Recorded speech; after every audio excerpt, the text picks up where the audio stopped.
हर successful car की एक inspiring story होती है, लेकिन कुछ कार्स की स्टोरी जो वार्निंग बन जाती है। मारुति सुजुकी इग्निस भी उन्हीं कार्स में से एक थी। एक ऐसी कार जो अपने टाइम से शायद बहुत आगे थी, जिसमें आपको डिफरेंट डिजाइन, प्रीमियम पोजीशनिंग और अर्बन एसयूवी कॉन्सेप्ट देखने को मिलता था। लेकिन इंडिया ने इस कार को रिजेक्ट कर दिया। न लोगों को इस गाड़ी का शेप समझ में आया, न पोजीशनिंग, और धीरे धीरे ये कार मार्केट से गायब हो गई। आज इग्निस ऑलमोस्ट एक फॉरगॉटन कार बन चुकी है, लेकिन इसका डाउनफॉल इंडियन कार मार्केट के बारे में बहुत कुछ रिवील करता है। क्यों मारुति की ये एक्सपेरिमेंटल कार फेल हुई? क्या कंपनी ने मिस्टेक की, या फिर इंडियन बायर्स रेडी नहीं थे इस कार के लिए? आज हम इग्निस की कंप्लीट स्टोरी देखेंगे, जापान से इंडिया तक, और लॉन्च से डाउनफॉल तक, और डिसकंटिन्यू सब कुछ। और ट्रस्ट में, वीडियो एंड तक आपका ओपिनियन इग्निस को लेकर के कंप्लीट चेंज हो सकता है। तो सबसे पहले बात करते हैं इग्निस के ओरिजिन से। तो इग्निस की स्टोरी इंडिया से नहीं, जापान से स्टार्ट होती है।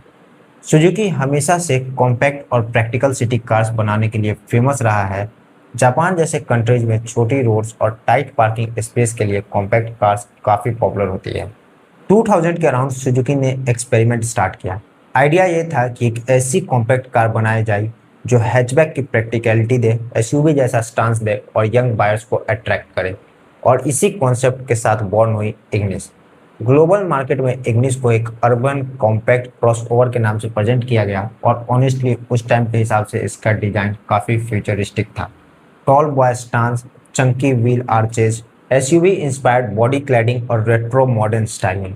सुजुकी ने सोचा था कि फ्यूचर में यंग बायर्स ट्रेडिशनल हैचबैक से बोर हो जाएंगे और कुछ फंकी और यूनिक चाहेंगे, और वही विजन लेकर के इग्निस को इंडिया लाने का डिसीजन लिया गया। 2016 ऑटो एक्सपो में जब इग्निस पहली बार इंडिया में शोकेस हुई, लोग लिटरली कंफ्यूज हो गए। ये वैगनार है या मिनी एसयूवी या फिर प्रीमियम हैचबैक? लेकिन क्यूरियोसिटी भी बहुत थी। फाइनली जनवरी 2017 में मारुति सुजुकी ने इग्निस को इंडिया में ऑफिशियली लॉन्च कर दिया। और इंटरेस्टिंग बात यह थी कि इसे नॉर्मल अरीना डीलरशिप की जगह नेक्सा शोरूम के थ्रू सेल किया गया। मतलब मारुति इस कार को प्रीमियम और लाइफस्टाइल प्रोडक्ट बनाना चाहता था। उस टाइम इग्निस का टारगेट ऑडियंस था young buyers, first time car owners, urban city users, और वो लोग जो डिफरेंट दिखना चाहते थे। इग्निस के लॉन्च के टाइम पर कंपनी का फोकस सिर्फ प्रैक्टिकलिटी पर नहीं, पर्सनैलिटी भी थी।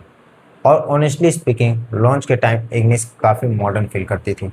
फीचर्स भी अच्छे थे उस गाड़ी में, जैसे कि LED DRLs, push button start, touch screen infotainment, Apple CarPlay, Android Auto, high seating position, spacious cabin जैसे फीचर्स मिलते थे। उस टाइम के कंपैरिजन में इग्निस फ्यूचरिस्टिक लगती थी, और इनिशियल रिस्पॉन्स भी डिसेंट था इस गाड़ी का। अब बात करते हैं इग्निस के सबसे कंट्रोवर्शियल पार्ट पर, इसका डिज़ाइन। देखो, Indian market generally safe design पसंद करता है। लोग या तो प्रॉपर हैचबैक चाहते हैं या फिर बोल्ड एसयूवी, लेकिन इग्निस दोनों के बीच में कहीं अटक गया था। इसका tall boy crossover inspired styling काफ़ी पोलराइजिंग लगता था। कुछ लोगों को ये फंकी और क्यूट लगी, लेकिन मेजोरिटी बायर्स को इसका शेप ऑकवर्ड लगा। फ्रंट डिजाइन यूनिक था, रियर भी अनकन्वेंशनल था, और साइड प्रोफाइल तो कम्प्लीटली डिफरेंट थी। प्रॉब्लम ये थी कि इंडियन बायर्स रोड प्रेजेंस को बहुत इंपॉर्टेंस देते थे, और इग्निस में वो माचो एसयूवी फीलिंग नहीं थी। जबकि लेटर मार्केट में आई टाटा पंच और हुंडई एक्स्ट्रा जैसे माइक्रो एसयूवी आए, और उन्होंने एग्जैक्टली वही दिया जो बायर्स चाहते थे। Rugged styling, SUV road presence और बोल्ड डिजाइन। और वहीं से इग्निस धीरे धीरे इरेलीवेंट लगने लगी। लेकिन सिर्फ डिजाइन ही प्रॉब्लम नहीं थी, मारुति सुजुकी ने भी इग्निस के साथ कुछ मेजर मिस्टेक की, जिसमें से एक था फैक्ट्री फिटेड सीएनजी ऑप्शन का ना आना। इंडिया में फ्यूल प्राइसेस कंटिन्यूसली बढ़ रहे थे, और middle class buyers heavily CNG cars की तरफ शिफ्ट हो रहे थे। मारुति की ऑलमोस्ट हर पॉपुलर कार का सीएनजी वर्जन अवेलेबल था, लेकिन शॉकिंग बात यह थी कि इग्निस को कभी फैक्ट्री फिटेड सीएनजी ऑप्शन मिला ही नहीं, और ये एक बहुत बड़ा रीजन है इसके डाउनफॉल का। दूसरा, सेफ्टी फीचर्स में पीछे रहना। जब मार्केट इवॉल्व हो रहा था, सेफ्टी एक्सपेक्टेशन भी इंक्रीज हो रही थी। मारुति ने ग्रेजुअली अपनी लाइनअप में 6 एयरबैग स्टैंडर्ड देना स्टार्ट कर दिया, लेकिन इग्निस सिर्फ 2 एयरबैग्स तक ही लिमिटेड रही। आज के बायर्स सेफ्टी को सीरियसली लेते हैं, और इग्निस यहाँ आउटडेटेड लगने लगी। तीसरा, लैक ऑफ प्रोडक्ट अपडेट्स। सबसे शॉकिंग बात, 9 साल के लाइफ साइकिल में इग्निस को सिर्फ एक मेजर फेसलिफ्ट मिला, वो भी 2020 में। बस माइनर कॉस्मेटिक चेंज, कोई रिवोल्यूशनरी अपडेट नहीं, कोई मेजर फीचर ऐड नहीं किया गया। मार्केट उस समय फास्ट इवॉल्व कर रहा था, कंपटीशन एग्रेसिव होते जा रही थी, लेकिन इग्निस ऑलमोस्ट सेम ही रही। और इंडियन मार्केट्स में अगर आप कंटिन्यूसली अपडेट नहीं दोगे तो बायर अपना इंटरेस्ट लूज कर देते हैं उस प्रोडक्ट के ऊपर। 2021 के बाद इंडियन मार्केट में एक नया ट्रेंड एक्सप्लोर हुआ, वो है माइक्रो एसयूवीज का। और यहीं से इग्निस की रियल प्रॉब्लम स्टार्ट हुई। टाटा पंच लॉन्च हुई और उसके बाद फिर हुंडई एक्स्ट्रा भी लॉन्च हुई। इन कार्स ने बायर्स को एग्जैक्टली वही दिया जो इग्निस नहीं दे पाई। Bold SUV design, high ground clearance, better road presence, more modern appeal. Buyers ने कंपेयर करना स्टार्ट कर दिया।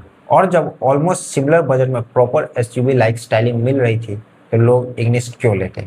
इग्निस सडनली आउटडेटेड और कंफ्यूज प्रोडक्ट लगने लगे। न वो प्रीमियम हैचबैक के रेस में थी, न वो एसयूवी के रेस में, बस वो बीच में फंस गई। इनिशियल एक्साइटमेंट के बाद इग्निस की सेल्स ग्रेजुअली डिक्लाइन होने लगी। मारुति ने एग्रेसिव मार्केटिंग भी बंद कर दी। नेक्सा लाइनअप में भी इसका फोकस कम होता गया। इवेंचुअली इस गाड़ी को डिसकंटिन्यू कर दिया गया। और ऑनेस्टली बहुत लोगों को तो पता भी नहीं चला कि इग्निस डिसकंटिन्यू हो गई। लेकिन सबसे इम्पोर्टेंट सवाल यह है कि क्या इग्निस सच में एक बुरी कार थी? ऑनेस्टली कहा जाए तो बिल्कुल भी नहीं। इग्निस में बहुत सारे अच्छी चीज़ें भी थी, जैसे कि compact dimension, easy city driving, light steering wheel, spacious cabin, good mileage, reliable Maruti engine और यूनिक पर्सनैलिटी। एक्चुअली इग्निस उन लोगों के लिए परफेक्ट थी जो प्रैक्टिकल और डिफरेंट कार चाहते थे। प्रॉब्लम ये थी कि इंडियन मार्केट उस टाइम एसयूवी ऑब्सेशन की तरफ जा रहा था और इग्निस का डिजाइन मास ऑडियंस को कनेक्ट नहीं कर पाया। कभी कभी प्रोडक्ट इसलिए फेल नहीं होते क्योंकि वो बुरे होते हैं, कभी कभी वो फेल होते हैं क्योंकि मार्केट उनके लिए रेडी नहीं होता। मारुति सुजुकी इग्निस एक एक्सपेरिमेंटल कार थी, ऐसी कार जो सेफ डिजाइन रूल तोड़ना चाहती थी। लेकिन इंडियन बायर्स ने उस एक्सपेरिमेंट को एक्सेप्ट नहीं किया। Polarising styling, no CNG option, lagging of safety feature, lack of update और स्ट्रॉन्ग एसयूवी कॉम्पिटिशन, ये सब रीजन मिलकर इग्निस का डाउनफॉल का कारण बना। आज भी रोड्स पर इग्निस दिखती है तो इंस्टेंटली अटेंशन ग्रैब करती है, क्योंकि चाहे सक्सेसफुल हो या फेल, बोरिंग तो ये कभी नहीं थी। और शायद इसी वजह से इग्निस हमेशा इंडियन ऑटोमोटिव हिस्ट्री की मोस्ट यूनिक कार में काउंट की जाएगी। आपका क्या ओपिनियन है? क्या इग्निस अंडररेटेड थी या फिर मारुति की बिगेस्ट मिस्टेक? कमेंट सेक्शन में जरूर बताइएगा। अगर आपको ऐसे ही डिटेल ऑटोमोटिव स्टोरीज पसंद है तो चैनल को सब्सक्राइब करना मत भूलिएगा। मिलते हैं नेक्स्ट वीडियो में, तब तक के लिए बाय, ड्राइव सेफ।